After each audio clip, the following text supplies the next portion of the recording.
హన్ హనుమతే నమః. అందరికీ నమస్కారం.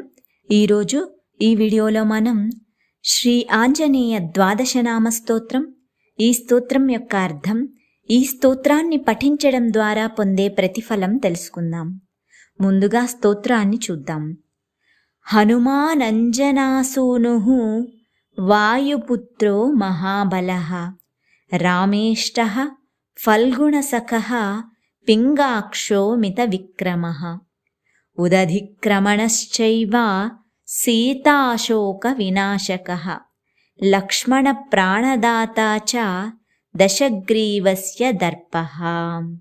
హనుమంతుడు అంజనాదేవి మరియు కేసరిల కుమారుడు, వాయుదేవుని ఔరసపుత్రుడు, మహాబలవంతుడు, శ్రీరాముని యొక్క దూత, అర్జుని ప్రియమిత్రుడు, ఎర్రని కన్నులు కలవాడు, అమిత పరాక్రమవంతుడు, 100 యోజనాల విస్తారమైన సముద్రాన్ని దాటినవాడు, సీతాదేవి యొక్క శోకాన్ని నాశనం చేసినవాడు, లక్ష్మణునికి ప్రాణదానం చేసినవాడు, 10 తలలు గల రావణుడి అహంకారాన్ని అణచినవాడు.